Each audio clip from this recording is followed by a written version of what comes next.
Hey guys, it's Eric, and today I'm going to tell you how I use the Broadlink RM4 Pro.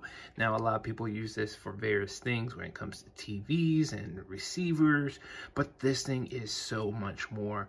I actually bought this to control not only IR devices, but also radio frequency RF devices.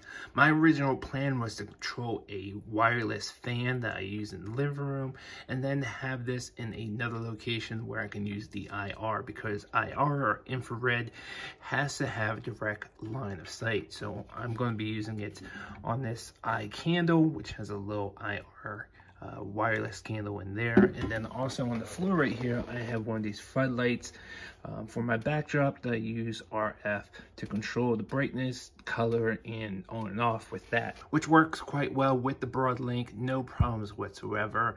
I actually was able to bring it into Lady A, aka Google Home, and via Hoobs I was able to bring those controls into HomeKit, which I'll show you how that works in just a second. But the only issue I have with this is with the radio frequency. It is kind of limited with the 433, and I think it's 315 megahertz, which does give you a little bit of range. I think it was like 305 to 335, and I think it's 325 to 435 megahertz. So it does give you a little bit of range, but you have to check your device.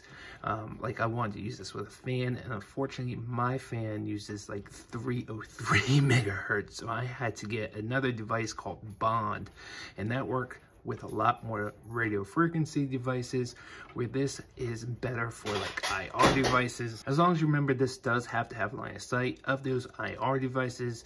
Without line of sight, this will not work. So let me show you how I have it set up. All right, let's go ahead and control the eye candle. There it is, on and off, simple, just like that in HomeKit. Now, I do want to warn you that this is not the easiest thing to program using the Hoobs plugin or the Homebridge plugin, but it could definitely be done. Here is the star, which is the floodlight down there. I can control the brightness. I can bring that down to like 25%. I can change the color just like that. But there are very limited controls in Homebridge. You can be creative and have more controls, but it's definitely not the easiest plugin, just FYI, but it can definitely be done.